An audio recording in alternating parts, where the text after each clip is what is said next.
hablando de toda la parte anatómica de la glándula suprarrenal. De la glándula suprarrenal, según pues Desguerres, nos dice que son pues órganos que están peritoneales y que son ubicados en los polos superiores de cada uno de los riñones, es decir, que vamos a tener dos glándulas suprarrenales. Esta glándula suprarrenal va a estar únicamente vascularizada por esas arterias que harían las suprarrenales superior, media y la inferior, y va a tener solamente una vena, que sería la vena suprarrenal central. Anatómicamente va a estar como dividida en dos partes, una parte que es la corteza y otra parte que es la parte central, que es la que vemos, que es la médula de la glándula suprarrenal, que equivale aproximadamente al 20%. Recubriéndola vamos a encontrar una cápsula. Esta glándula suprarrenal va a estar inervada por todo lo que es el sistema nervioso autónomo. Como les decía, vamos a encontrar dos porciones en esta glándula suprarrenal. La primera, que va a ser la corteza suprarrenal, que es la parte más externa, y la médula suprarrenal. En la corteza suprarrenal va a ser la encargada de hacer la secreción de todas las hormonas cortico-suprarrenales, y se va a encargar de hacer la síntesis de esas hormonas, pero ¿a partir de qué? A partir del colesterol. Aquí vamos a encontrar en la corteza dos tipos de hormonas. Una, nosotros se las pasamos. Una que va a ser los mineralcorticoides y los otros los glucocorticoides. Los mineralcorticoides, aquí es donde vamos a encontrar específicamente a la aldosterona, y el glucocorticoide, que vamos a encontrar lo que es el cortisol.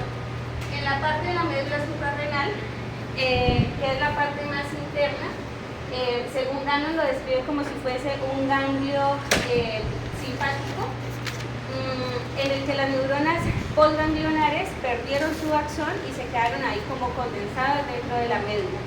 Y pues eso según Gannon, ¿no? O sea, es la descripción que hace Gannon.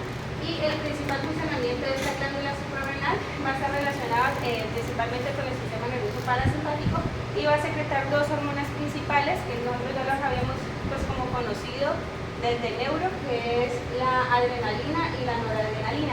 ¿Y cuáles son la importancia de estas dos hormonas? Que es las que nos permiten tener una respuesta ante algún daño o algún peligro, entonces nos permiten como la huida.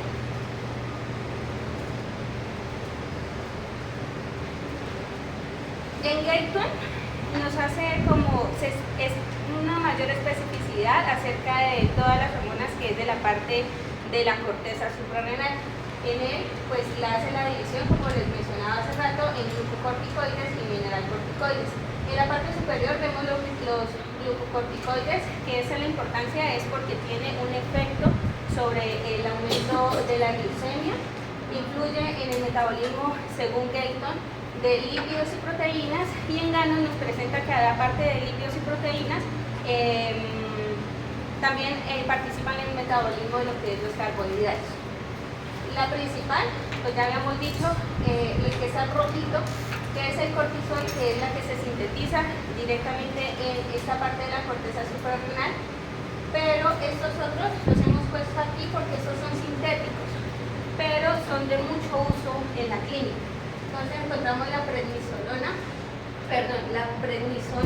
que dice que es 4 veces más potente que el cortisol, metilprednisolona, que es 5 veces más potente que el cortisol, y lo que es la dexametasona, que aumenta, si ustedes ven, en 30 veces, o sea, es muy muy potente en comparación a lo que nosotros, pues el efecto que hace el cortisol en el cuerpo. Bueno, más adelante pues ya vamos a ver los efectos pues como de glucocorticoides y mineralcorticoides. En cuanto a los mineralcorticoides, dice que según Gayton, que va a afectar principalmente lo que son los electrolitos, pero de esos electrolitos especialmente lo que es el sodio y el potasio. La síntesis de esos mineralcorticoides se hace y produce lo que es la aldosterona, que también es muy potente, y la corticosterona, pero es en un porcentaje menor.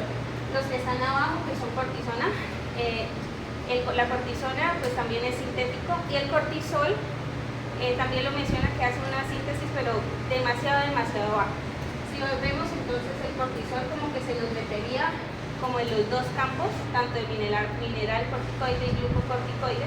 Por lo tanto, actuaría de alguna manera un poquito como en las funciones de metabolismo de lo que son lípidos, proteínas y carbohidratos. En cuanto a la síntesis y la secreción de las hormonas córtico-suprarrenales, aparte de que la estructura de la anatomía grande de la glándula suprarrenal es corteza y médula, la corteza se va a dividir aparte en tres zonas, que son estas tres zonas. La primera, la más externa, que es la zona glomerular, que es una zona pequeña y es en donde se va a hacer la síntesis y la secreción pues, del aldosterona. La zona folicular, que es la zona media, que es la zona más amplia de la corteza, va a ser la síntesis de lo que es el cortisol y andrógenos. Y la zona reticular, que es la parte más profunda de la corteza, también tiene alguna acción sobre la secreción de lo que es los andrógenos. Y la médula, ¿sí? Esta ya sería la parte de la médula. Si ustedes ven en comparación, pues la corteza va a ser mucho más grande, es el 80%, y el 20% sería esta médula. Y aquí vamos a encontrar la síntesis de lo que es las catecolaminas, adrenalina y noradrenalina.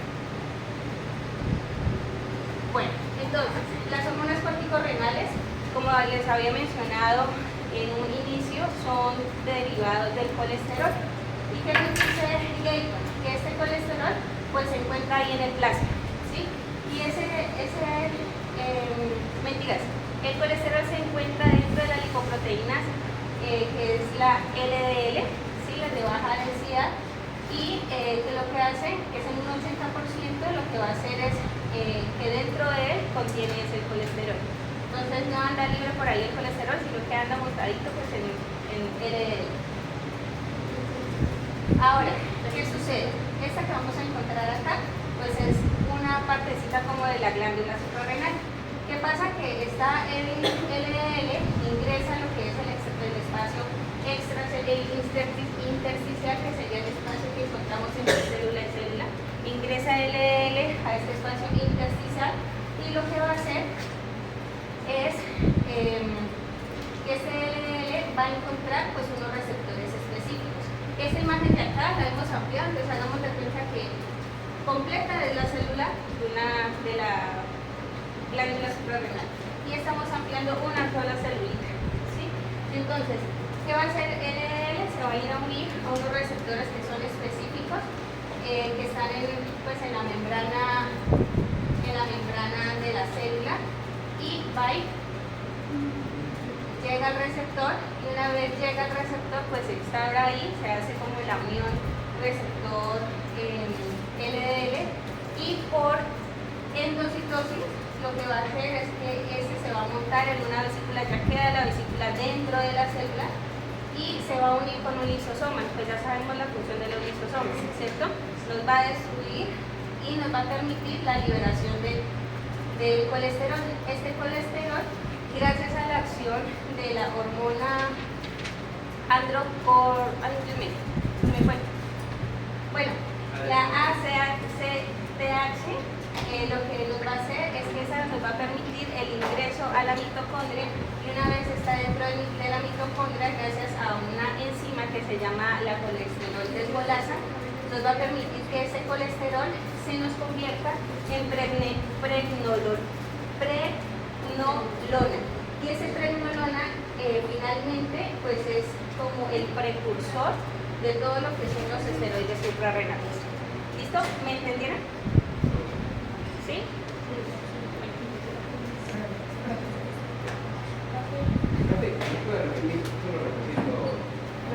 Desde que entró. Ya, entonces, LDL llega cargado de colesterol, ¿cierto? Está en el espacio intersticial. Lo que hace es salir, ir a buscar aquí a unos receptores que están en cada una de estas células, que es esta célula grande. Ingresa, y una vez, pues sabemos que para que se forme la vesícula, lo que hace es irse cerrando hasta que se corta y ya queda dentro de la célula. Ingresa el LDL, se une al lisosoma. ¿Con qué objetivo? Pues que pueda vaciar de alguna forma el colesterol que está dentro del LDL para que pueda ser utilizado. ¿Y para qué va a ser utilizado este colesterol? Para que pueda viajar y en mitocondria, gracias a la acción de esta colesterol desmolasa, pueda formar el precursor de los esteroides suprarrenales, que en este caso ese precursor sería la bregnolona, ¿sí? Y a partir de ahí pues ya se forman los esteroides, se sintetizan los esteroides en la parte de la glándula suprarrenal, ¿sí? Bueno, en cuanto a la vía de síntesis de las hormonas córtico suprarrenales, recuerden que ahorita estamos hablando únicamente pues de la corteza, ¿no? Córticos suprarrenales. Y vemos aquí en la imagen que a partir del colesterol nos va a derivar a todas estas hormonas, o sea, es decir, aldosterona y cortisol, que son las esteroides. Entonces, miren, de aquí del colesterol nos va a formar ese precursor que ya habíamos dicho que es pregnolona, y ese pregnolona, miren que se los puede convertir en progesterona, y finalmente hasta acá abajo encontrarnos lo que es la aldosterona. Y acá por la otra vía, pues que a partir del colesterol, ¿qué vamos a hacer? Vamos a llegar a cortisol. Igual más adelante ya lo vamos a explicar en cada una de estas vías. Entonces, en cuanto a la síntesis de esas hormonas córtico-suprarrenales, habíamos definido 3 zonas, ¿sí? Habíamos dicho que había una zona glomerular, fascicular y zona reticular. En la zona glomerular equivalía al 15% pues, de toda la parte de la corteza, y lo que va a encargarse es de la secreción de altas cantidades de aldosterona. Y esta, vamos a fijarnos únicamente en la letra A, que es la parte de la zona glomerular. ¿Qué nos dice dentro? Que en concentraciones de angiotensina 2 y potasio en el espacio extracelular, la angiotensina es también una hormona que se secreta en el hígado, ¿verdad, profe? Y tiene una función vasoconstrictora, pero aparte de la vasoconstricción, nos ayuda pues a la síntesis de estas hormonas. Entonces, en concentraciones de angiotensina 2, potasio en el espacio extracelular, ¿qué nos va a producir?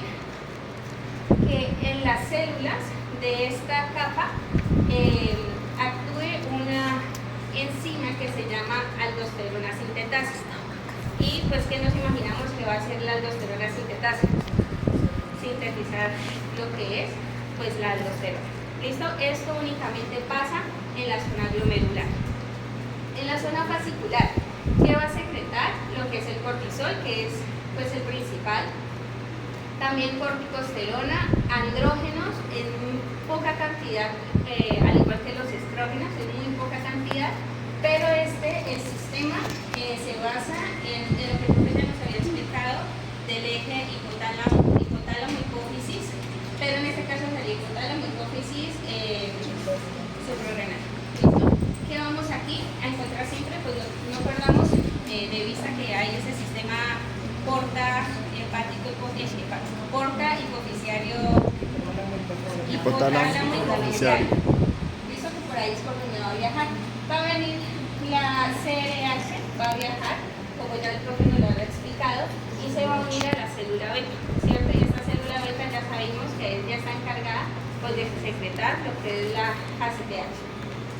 Y esta ACTH, ¿qué va a hacer? Pues va a ser la precursora para que manda como la información, la señal suprarrenal para que se haga la síntesis de cortisol. ¿En qué zona? En la zona fascicular.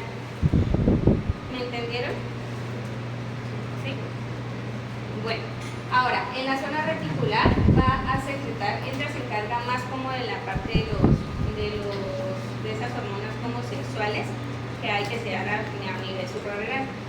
Va a secretar DHEA, que es deshidroepiandrosterona, androstenodiona también, y pequeñas cantidades de estrógenos y glucocorticoides.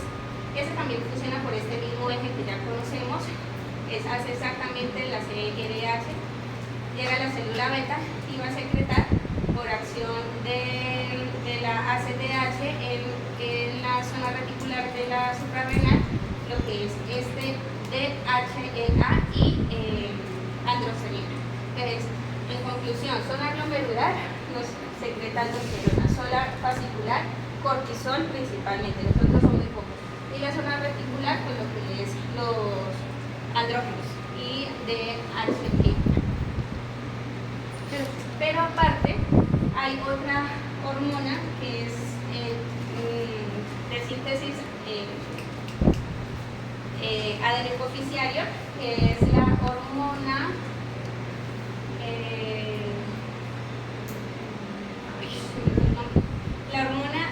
estimuladora de andrógenos. Entonces, lo que hace también es ayudar pues, a esa producción de los andrógenos, no solamente por el sistema de ese hipotálamo, hipofísis, sino aparte de la hipófisis solita hay otra hormona que nos ayuda pues, a la síntesis de esos andrógenos. Aquí solamente como para que veamos las concentraciones plasmáticas medias. El cortisol tiene una concentración de 12 microgramos sobre 100 mililitros y la aldosterona es 0.06 y por día se secreta 15 miligramos de cortisol y 0.15 miligramos de aldosterona, para que lo podamos tener en cuenta pues para más adelante.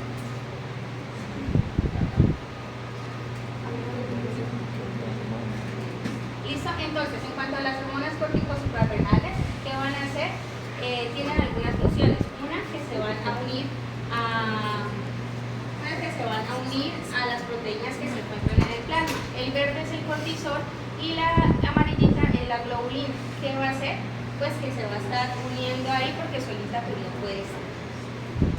La otra forma es que va a ir nadando también con la albúmina, pero esto en menor porcentaje. Si ustedes podemos ver aquí estos porcentajes, cuando se une con la globulina fijadora de cortisol, lo que también se denomina transportina, lo hace en un 90-95%. ¿Listo? Esta moradita que acaba de salir es la aldosterona. Esta aldosterona también va unida con una proteína transportadora pues para que ella pueda viajar en la sangre. El cortisol, vamos a ver, y la otra es que la aldosterona va viajando libremente, ¿sí? Bueno,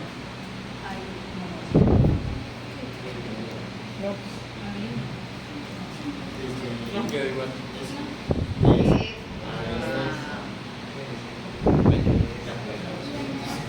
Entonces vamos a ver que el cortisol, la vida media es de 60-90 minutos. ¿Por qué? Recordemos que el cortisol es este verdecito, ¿sí? Va unido a proteínas transportadoras y según Gayton nos dice que están tan fijas a las proteínas transportadoras que se le dificulta mucho como soltarse allí, entonces no puede ser metabolizada fácilmente. Por eso la vida media de ella es de 60-90 minutos. Contrario a la aldosterona, que solamente pues en un 60% está unida a una proteína transportadora, pero hay un 40% que va nadando libre. Y si está libre, pues puede ser captada fácilmente para poder ser metabolizada. Por eso la duración de la aldosterona, una vida media, solamente tiene de 20 minutos. En cuanto a la parte de la metabolización, pues se va a hacer a nivel de hígado y también en la parte renal, pero ya la vamos a ver. ¿Qué pasa en el hígado?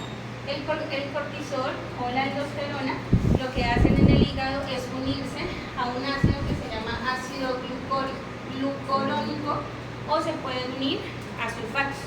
¿Sí? ¿Qué sucede entonces? Hacen como un conjugado que lo que va a hacer es irse por vía biliar y finalmente excretarse por las heces. ¿Sí? Y la otra parte es la parte renal. Ahí dice 75%. El 75% lo que va a hacer es eliminarse.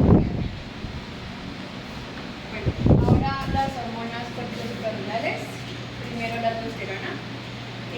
Como función principal de la aldosterona tenemos que va a excretar sodio y a absorber sodio y a excretar potasio. Esto se da a nivel de los túbulos distales y los conductos corticales. La aldosterona es el principal mineralocorticoide secretado por las glándulas suprarrenales y esto es porque es responsable del 90% de la actividad mineralocorticoide y el cortisol tiene actividad mineralocorticoide pero en menor cantidad, ya que la aldosterona es 3.000 veces mayor que la del cortisol. ¿Esto por qué? Porque en las células epiteliales tenemos una enzima que se llama 11-beta hidroxiesteroide deshidrogenasa de tipo 2, la cual va a convertir el cortisol en cortisona, que impide que tenga mayor actividad que la aldosterona. En pacientes que no tienen esta enzima, va a tener mayor actividad el cortisol con los receptores mineralocorticoides. Entonces se va a dar el síndrome de exceso de mineralocorticoide aparente. En este síndrome los pacientes van a presentar características fisiopatológicas similares a las de los pacientes que tienen aldosterona elevada, pero en este caso es que la aldosterona está disminuida.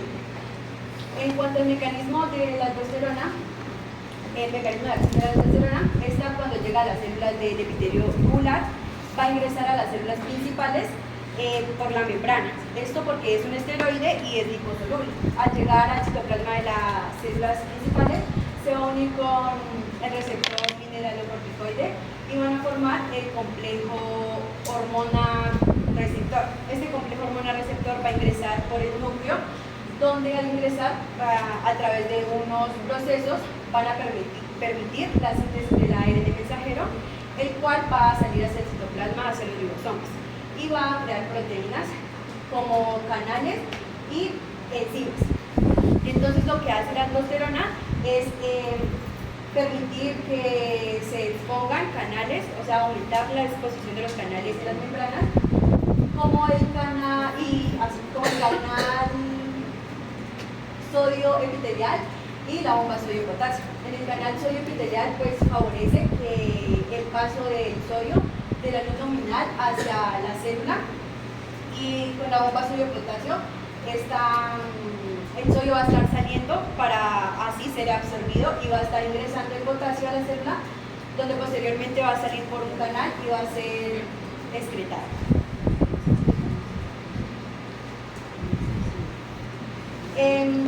Cuando tenemos ausencia de aldosterona, va a provocar pérdidas renales intestinales de cloruro de sodio, va a causar hiperpotasemia e hiponatremia. Que la hiperpotasemia es un aumento del potasio en el líquido extracelular y la hiponatremia es una disminución del sodio en el líquido extracelular. Esto va a causar también que haya disminución del cloruro sódico, lo que a su vez causará que haya menos volumen en el líquido extracelular y pues va a causar una hipovolemia, y a su vez la presión arterial va a disminuir, al igual que el gasto cardíaco, lo que provoca estado de shock circulatorio, y si esto no se regula causaría muerte. En cuando hay exceso de aldosterona, el ion sodio va a aumentar en el líquido extracelular y el potasio va a disminuir, lo que aumenta el volumen del líquido extracelular y la presión arterial, pero solo tiene pequeño efecto sobre la concentración plasmática de sodio. ¿Esto por qué? Porque se va a estar absorbiendo el sodio y a su vez agua, lo que hace que haya como pequeños incrementos de sodio. Entonces, y esos pequeños incrementos de sodio van a provocar sed y a su vez pues el consumo de agua, lo que va a hacer que se libere la hormona antidiurética y esta hormona permite la absorción del agua, y a su vez pues va a haber un aumento, como ya lo había mencionado, del líquido extracelular y de la presión arterial, que esto sería como un mecanismo compensatorio, que quiere decir que va a estar eliminándose sodio y agua, es decir, natriuresis por presión, que es la eliminación del sodio, y diuresis por presión, que es la eliminación de agua. A este mecanismo se le llama escape de aldosterona, que es como la regulación de estas dos sustancias para excretar. Bueno, entonces cuando tenemos exceso de aldosterona tenemos una hipopotasemia, que como ya lo había mencionado es la disminución del potasio, y esto causaría debilidad muscular. ¿Por qué? Porque al haber disminución del potasio, este va a como a disminuir, a impedir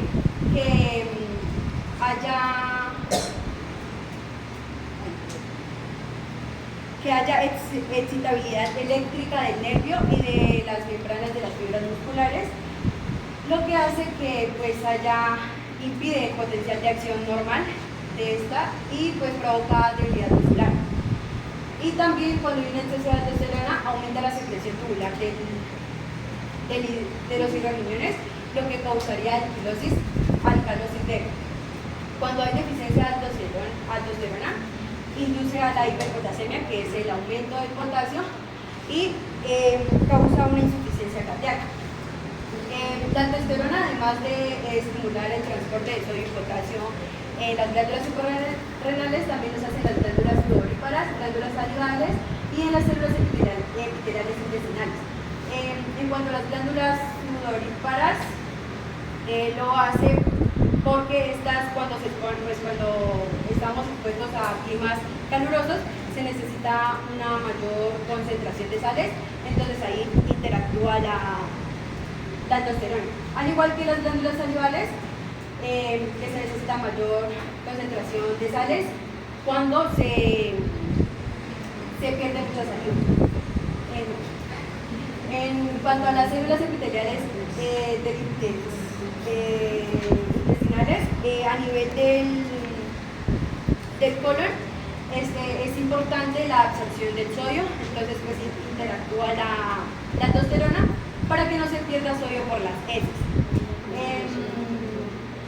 Pero cuando tenemos una deficiencia de sodio, lo que va a ocurrir es que no se va a absorber el sodio, de aldosterona, no se va a absorber el sodio, lo que pues tampoco se absorbe el cloruro de sodio ni el agua, lo que estaría causando una diarrea y aumenta las pérdidas salinas del organismo. Bueno, tenemos unos factores que regulan la secreción de la aldosterona. Como principales tenemos el aumento de potasio y el aumento de angiotensina 2, que estas van a aumentar la secreción de la aldosterona.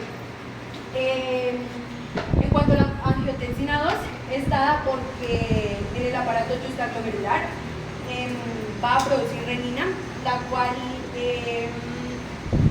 convierte el angiotensinógeno en angiotensina 1 y por una enzima convertidora de angiotensina pasa a angiotensina 2. Esta angiotensina 2, como ya lo había explicado mi compañera, se va a ir hacia la corteza suprarrenal, específicamente hacia la zona glomerular, para estimular la síntesis de aldosterona y así aumentar la aldosterona.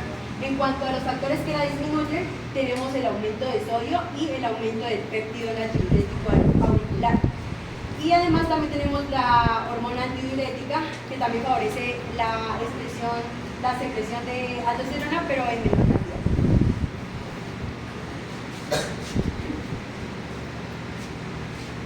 Bueno, ahora yo les voy a hablar un poco del cortisol. Entonces, primero que todo les voy a hablar de la zona fasciculada de la glándula suprarrenal, que esta se va a representar en un 75% de la corteza suprarrenal. Entonces, esta va a cumplir una función que es la principal fuente de glucocorticoides y pues más o menos va a representar un 95% de la zona fasciculada del cortisol, que está bajo el control del eje hipotalámico hipófisis adrenal. Entonces, pues este va a ser controlado por la zona reticulada. Vamos a hablar un poquito, entonces les voy a explicar cómo funciona este eje hipotalámico, que se va a dar por unos principales estímulos. Vamos a tener la disminución de cortisol sanguíneo, aumento del tono simpático mediado por el hipotálamo, aumento de citoquinas proinflamatorias. Entonces, primero vamos a tener el estímulo que es el más importante, que es el estrés. Vamos a tener el estrés, pero no cualquier tipo de estrés, sino un estrés crónico. Entonces lo que va a hacer la hormona del cortisol es que va a generar una respuesta al estrés bueno. Entonces aquí vamos a tener en cuenta que hay diferentes tipos de estrés.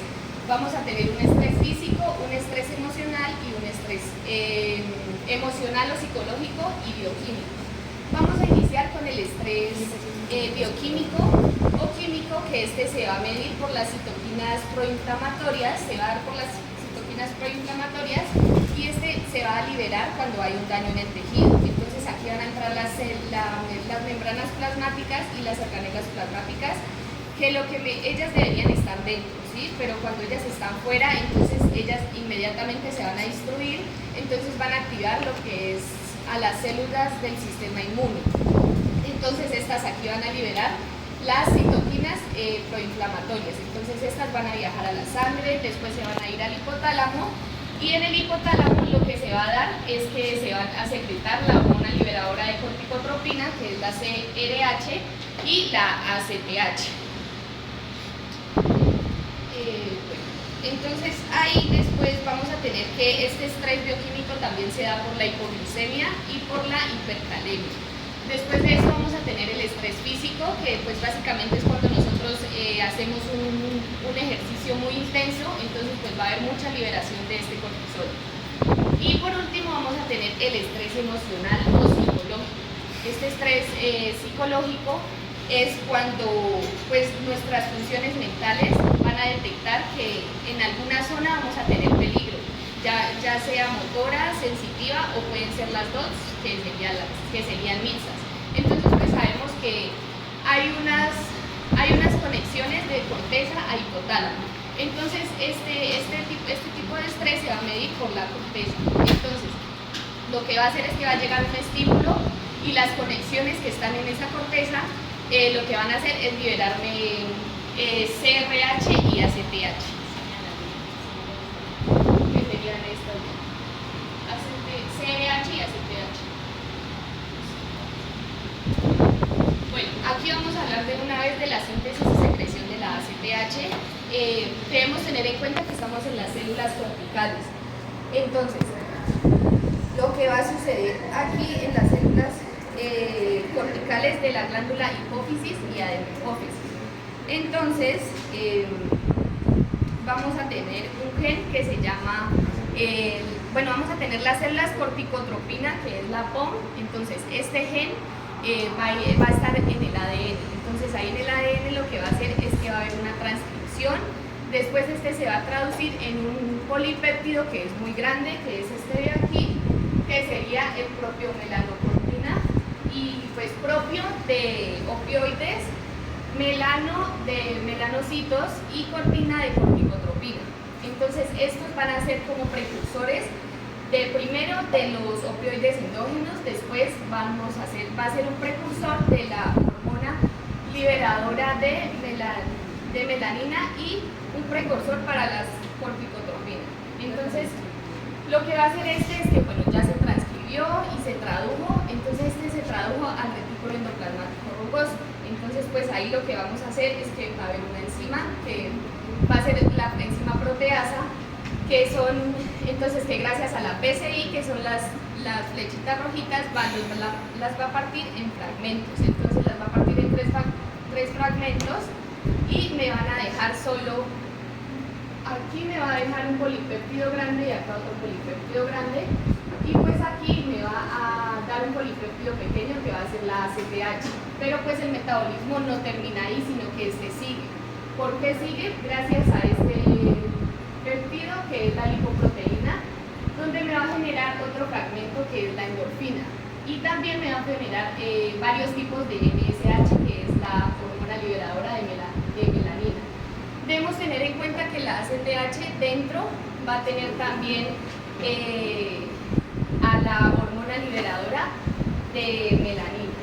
Y pues que en conclusión tenemos que la expresión del POM, pues para secretar la ACTH dentro de la hipófisis en respuesta al estrés, va a reducir la producción de cortisol, entonces nos va a dar una hiperpigmentación y me va a producir melanina pues en la piel. Vamos a tener el segundo estímulo, que es el ciclo circadiano. Entonces este pues va a ser mediado por el hipotálamo, como todos ya lo sabemos, y aquí van a actuar unas neuronas, van a estar el núcleo supraquiasmático y también el núcleo paraventricular. Entonces lo que va a hacer el núcleo paraventricular es que me va a liberar lo que es la ACTH y la CTH.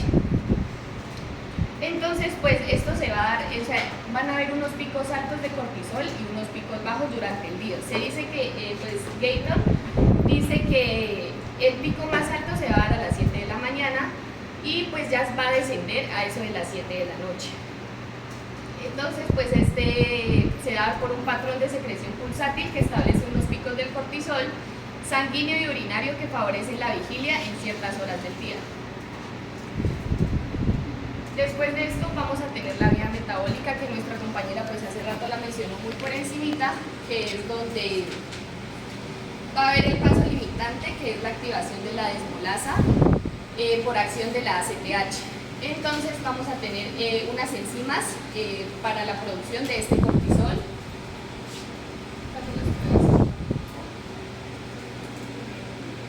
Entonces, las más importantes, entonces la más importante va a ser la 17 alfa hidroxilasa, y de esta pues vamos a tener la 17 hidroxipregnolorona.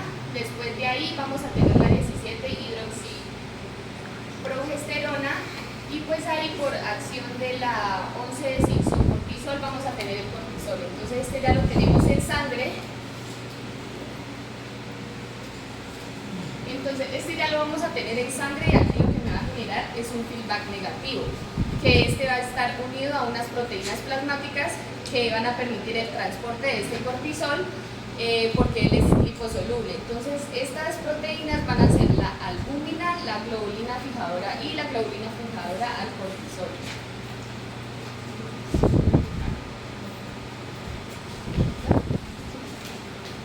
Bueno, aquí vamos a tener algunos efectos del cortisol, son muchos, pero pues estos son como los más importantes.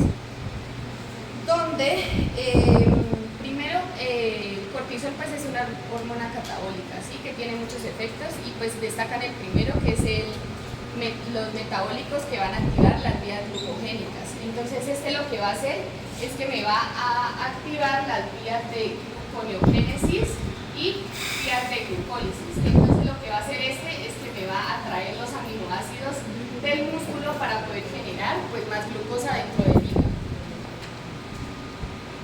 Después de esto vamos a tener unas vías antiinflamatorias, que es cuando pues hay una célula que está dañada, y pues a la respuesta de esta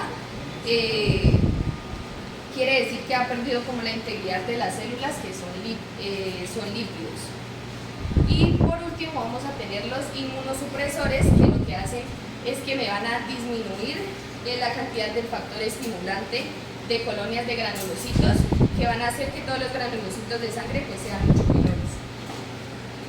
Y pues otros efectos importantes, pues que no son tan importantes, que es él retarda la cicatrización, entonces pues va a hacer que se produzca mucho menos hueso. Y ya por último tenemos unos fármacos que son llamados glucocorticoides. Entonces estos lo que van a hacer es que ellos están aislados, y su base va a ser el cortisol natural, que va a venir del humano y del animal. Entonces pues esto lo que van a hacer es que me van a responder a dosis altas y a dosis bajas. Cuando hay unas dosis altas, él me va a responder o sea, van a ser los inmunosupresores, y cuando hay dosis bajas pues van a ser los antiinflamatorios. Entonces pues en esta tablita de aquí tenemos las potencias, que aquí tenemos la cortisona, que va a ser pues casi igual que potente que el cortisol. Después vamos a tener la prednisolona, que va a ser 4 veces más potente que el cortisol, y vamos a tener la metilprednisolona, que va a ser 5 veces más potente, y ya pues la que va a tener más potencia van a ser las betametasona, que va del 25 a 50.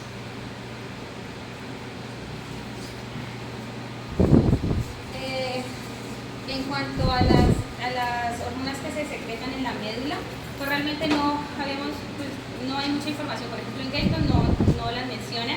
Buscamos información sobre todo en Ganon y 3Grs, pero si quieren leerlo, pues ahí hay un poquito más de información. En Gator no hay.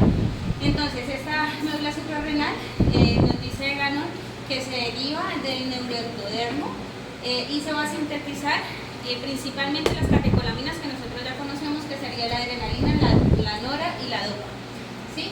Y habla de otros como los opioides endógenos, en donde están la metacefalina, la leoencefalina, y también dice que se hace como un poquito de síntesis de ATP. Esto está en 3 días, perdón, no gano sino en 3 días. Pues en cuanto a la biosíntesis de la adrenalina, pues todo arranca de la tirosina, ¿sí? Si ya lo hemos visto desde antes, que esta tirosina lo que va a hacer es un proceso a través del cual se va a convertir en dopa. Ay, perdónenme, primero que todo, pues esta es la celulita de la suprarrenal, ¿sí? Y acá en la parte de adentro, en donde se almacenan estas hormonas de la médula suprarrenal, se llaman gránulos. Entonces, por eso en lo que está adentro se llama gránulo cromafil. Entonces, si tenemos la tirosina que está en el citoplasma, lo que va a hacer es pues todo un proceso a través del cual se convierte en dopa, luego se convierte en dopamina. Aquí vamos en dopamina, ingresa pues a ese gránulo esa dopamina y se convierte finalmente en noradrenalina. Esa noradrenalina vuelve y sale al citosol de esta célula, y por acción del cortisol lo que nos va a hacer es convertirse en adrenalina. Finalmente esa adrenalina que está en el citosol de la célula va a ingresar nuevamente a estos gránulos cromafil y ya se va a almacenar en este gránulo cromafil ya como propiamente adrenalina. De esa misma manera, pues algunas de la noradrenalina o la dopa que están dentro del gránulo también se quedan allí como almacenamiento para que el momento en que se necesite usar se pueda liberar. Estos punticos verdes es la reacción en donde se necesita una estimulación simpática preganglionar, puede ser por acetilcolina y por la ACTH, que en este caso va a estimular pues como la transformación de tirosina a dopa, y también la transformación de dopamina a la noradrenalina. Y el cortisol va a entrar a actuar según 3 guerras, aumentando pues, como ustedes pueden ver aquí, la transformación de noradrenalina a adrenalina. Entonces todos estos procesos pues son supremamente necesarios para que podamos tener al final pues las hormonas que nosotros necesitamos, que deben estar almacenadas en este gránulo pues para utilizarlas en el momento correcto. Leíamos en Gannon que dice que luego de una hipofisectomía la concentración de glucocorticoides en sangre disminuye, y también disminuye la síntesis pues, de adrenalina. Y pues esto tiene mucho sentido porque, por ejemplo, si vemos el cortisol actúa para la transformación de nora a adrena, ¿sí? Y si no tenemos el cortisol, pues obviamente todo se nos va a caer. No va a haber cortisol, y encima que no hay cortisol no hay cómo formar adrenalina. Entonces ya tendríamos problemas por toda parte.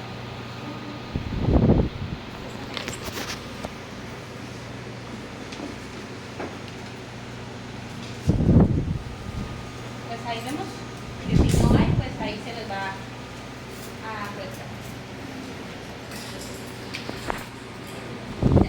En cuanto al mecanismo de liberación de las catecolaminas, pues nosotros ya lo conocemos, ¿verdad? Que ante un estímulo, pero en este caso en un nervio esplánico, lo que va a hacer es estimularse pues una neurona que va a liberar acetilcolina, y esa acetilcolina es la que nos permite que se haga la despolarización de la membrana. ¿Y qué va a hacer? Pues se van a abrir los canales de potasio, y con el ingreso de la despolarización ingresan los canales de calcio, ¿cierto? Ingresan a la célula, y eso lo que va a permitir es que toda esta, pues el gránulo que contiene todas las catecolaminas se pueda movilizar hacia la membrana y puedan ser liberadas por exocitosis. Eso ya lo habíamos visto. La célula cromafil, que es lo que les decía, que es la célula que está en la suprarrenal.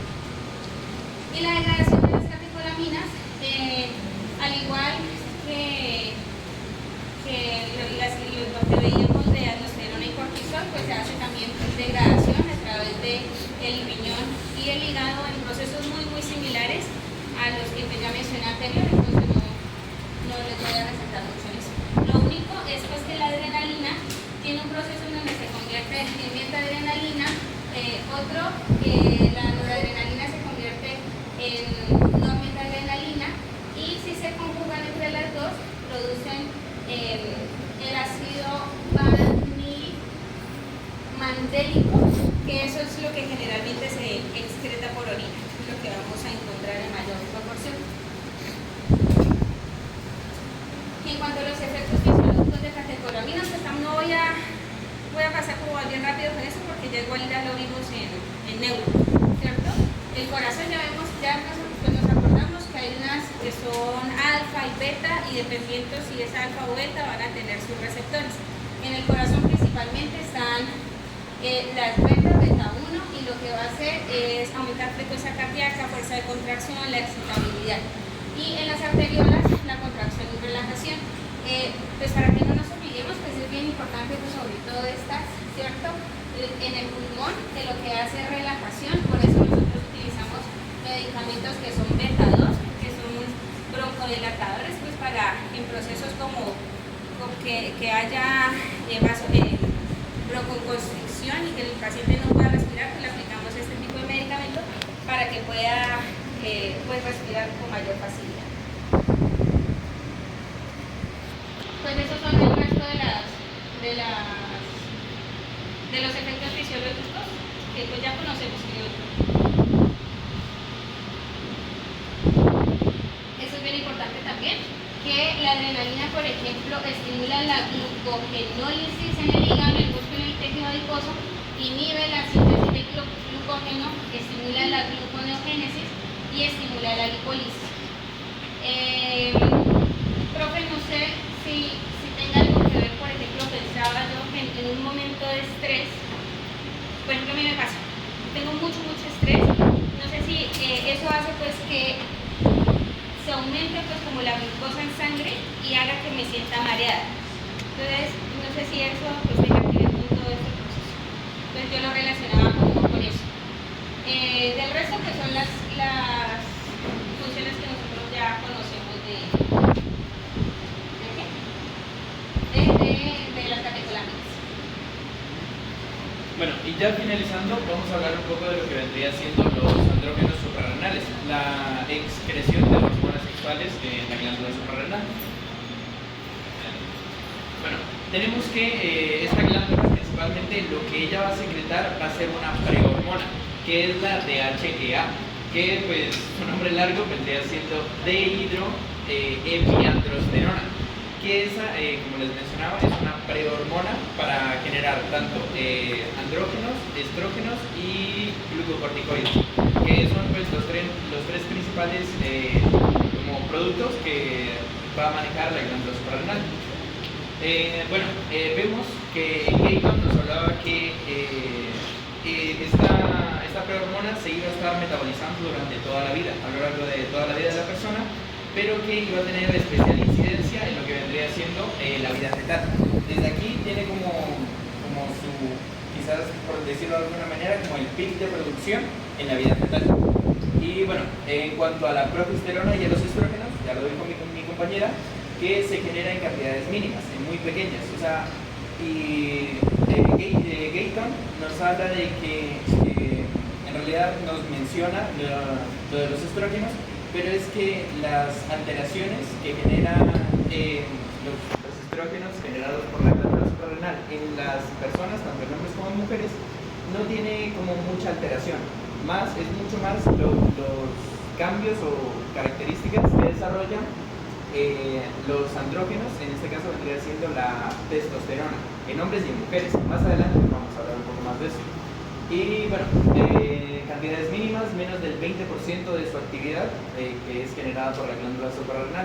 Sabemos que pues, las hormonas sexuales se generan principalmente en las mamas, y de ahí es donde va a venir más del 80% de la actividad.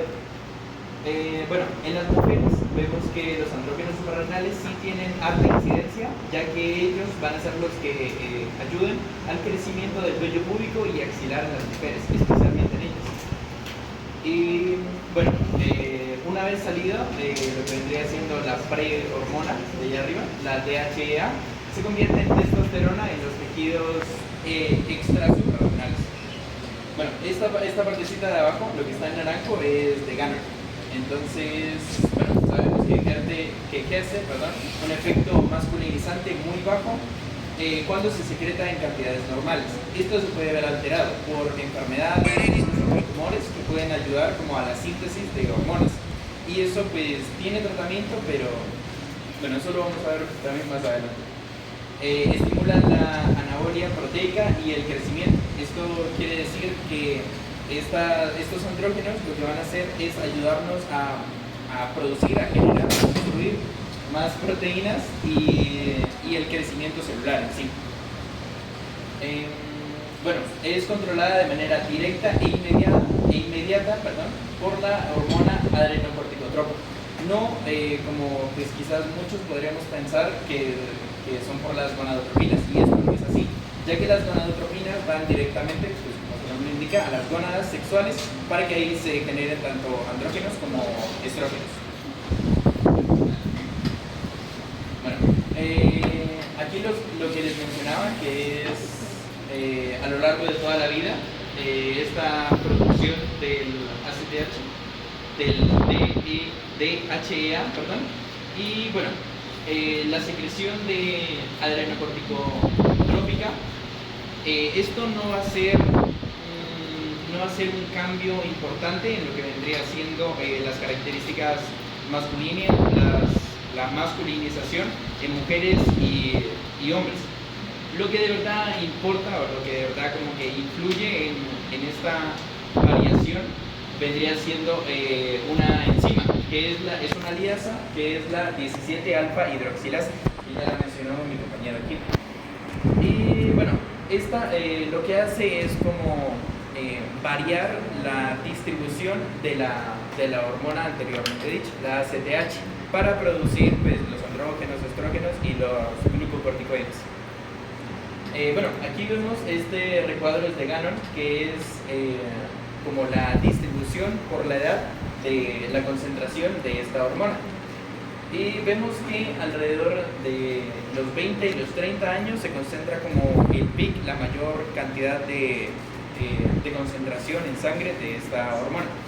Y algo importante que decir es que como tal a la ACTH no la vamos a encontrar en gran proporción en circulación, sino que vamos a encontrar al conjugado con sulfato, que es el sulfato de hidroepiandrosterona, que tiene un examen clínico que se llama pues, prueba de sulfato de hidroepiandrosterona, que esto lo que hace es pues, medirnos los niveles de concentración en sangre del ACTH, y también lo que va a hacer nos va a ayudar como un indicador para lo que vendría siendo el desarrollo de tumores en la glándula suprarrenal.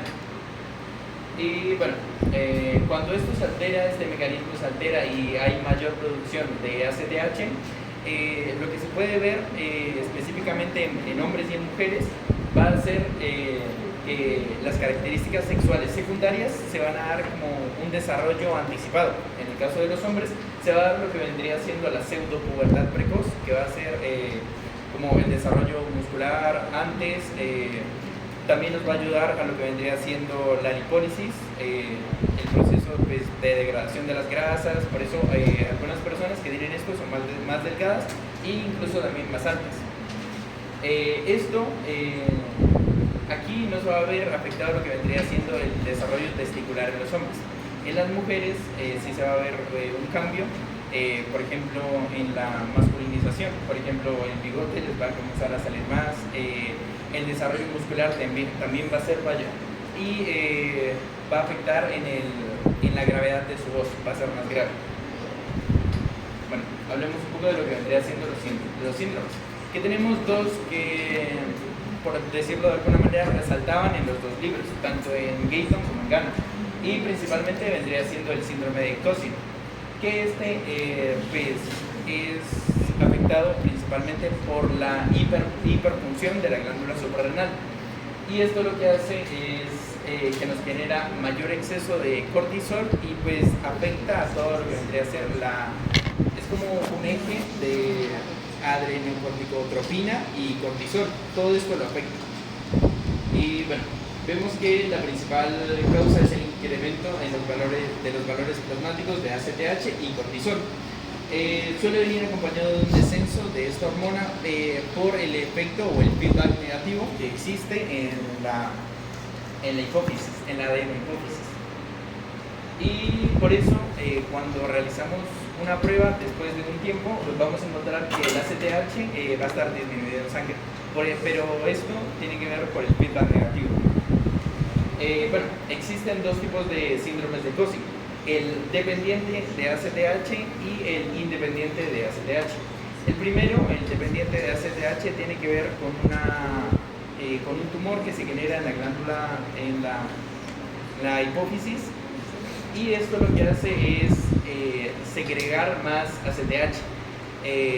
Esto se puede tratar mediante radiación o incluso una cirugía, que la cirugía se llama cirugía extraespenoides. Les debo el nombre, pero hay cirugía para tratar esta afectación. Y bueno, con medicamentos se puede tratar, pero se trata con la dexametasona. En este caso, en el caso de la dependiente, es muy poco probable de que contribuya, porque los niveles de ACTH están muy elevados y no van a variar, porque la afectación está en la hipófisis y no pues en la glándula suprarrenal, que es donde se genera todo esto, que es donde se genera el ACTH. Bueno, en la independiente, aquí hay una hiperproducción suprarrenal primaria del cortisol. Aquí sí va como a contribuir lo que vendría siendo el tratamiento de medicamentos con la dexametasona. Y esto lo que va a hacer es bajarnos los niveles de colesterol y regular el eje, pues, que vendría siendo cortisol y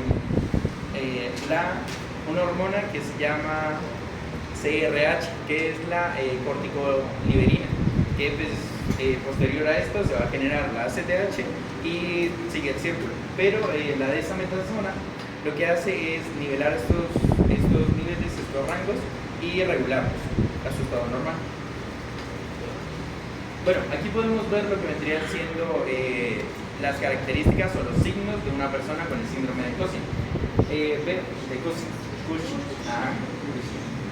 Bueno, vemos que tiene una cara en luna llena, como lo puede identificar ahí.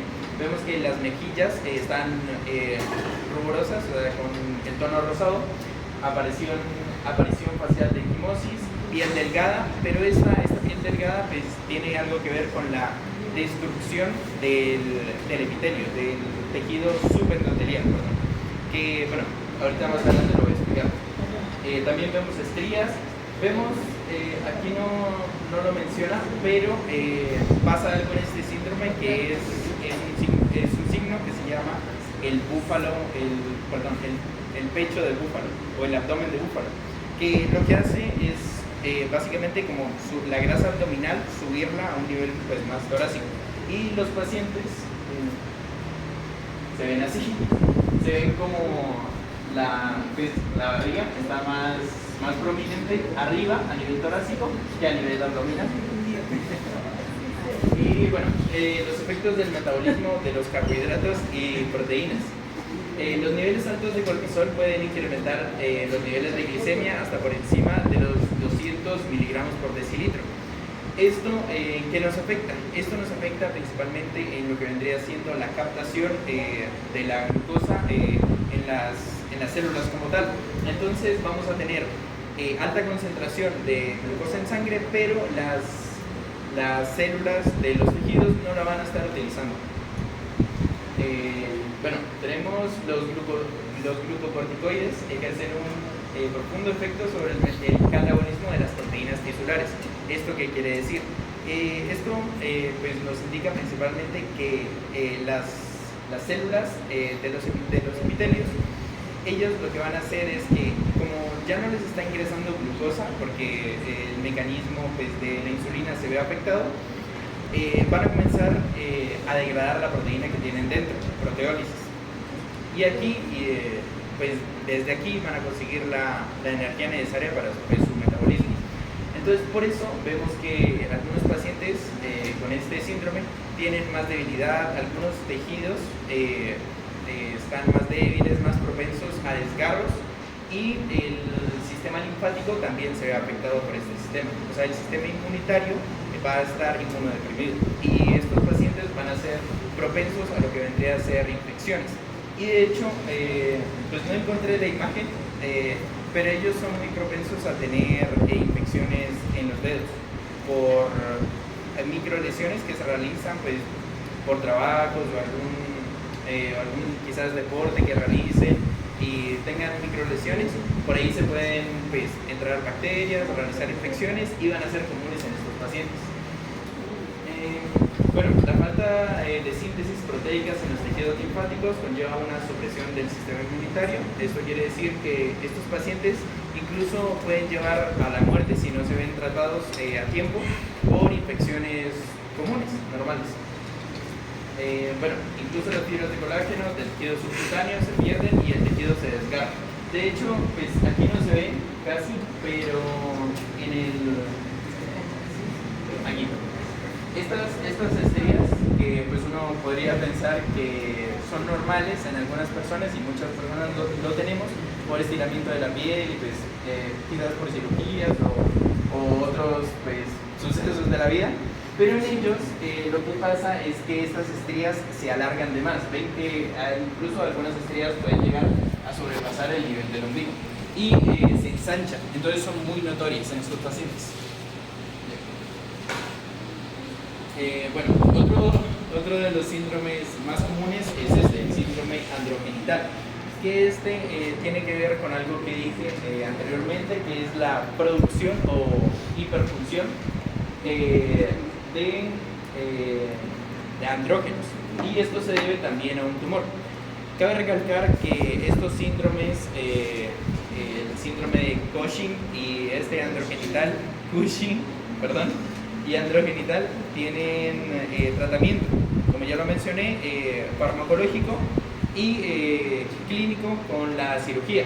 Esto se puede operar la glándula suprarrenal y se puede amputar lo que vendría siendo el tumor que esté afectando. Y bueno, aquí podemos ver lo que vendría siendo una excreción excesiva de andrógenos, causando efectos virilizantes. En hombres, como lo podemos ver, pues esta es una foto de un niño de 4 años.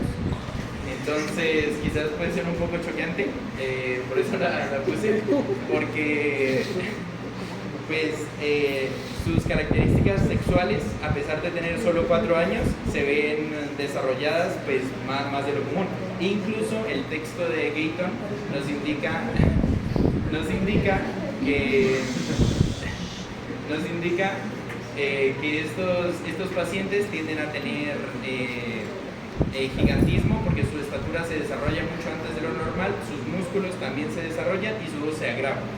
Y el desarrollo de genitales primarios también se desarrolla antes de lo normal.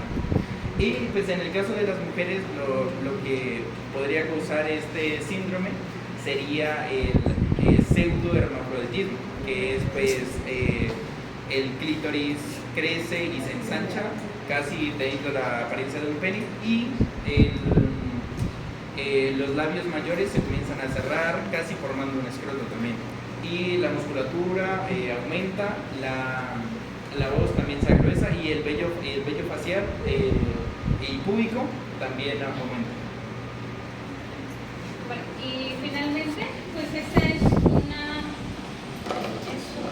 caso que encontramos, que logramos conseguir de un paciente que tiene 80 años, que en este momento pues está hospitalizado en el Hospital San José, y que le están sospechando pues una alteración de la glándula suprarrenal, y se le están sospechando, que igual como les digo apenas está en estudio, y se la sospechan porque, si ustedes ven allá en rojo, dice una hipernatremia severa con hiperosmolaridad normovolémica Y precisamente pues me comentaba uno de los médicos que le están sospechando eso porque ha tenido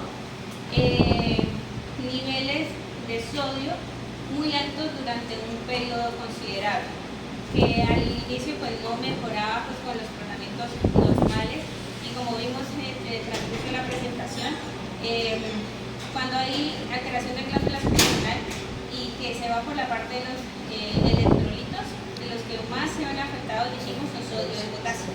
¿Sí? Entonces, precisamente por eso le están sospechando, por esa hipernatremia severa persistente. Y recordemos que la aldosterona lo que trata de hacer es como de mantener el sodio allí en sangre. ¿Sí? Entonces, eso. Y si vemos aquí en la primera fila, tiene unos síntomas que, como puede ser que estén asociados a causas totalmente diferentes, puede estar asociados, digamos, a una alteración de la suprarrenal, como la hipertensión, ¿sí? Que ya habíamos visto. Tiene taquicardia, y para eso se está haciendo manejo farmacológico con losartán, amlodipino y metoprolol. 3 cosas para eso. Y el día de ayer pues le iban a hacer una resonancia magnética nuclear de silla turca, pues también para descartar que si es un problema de suprarrenal o es insuficiente.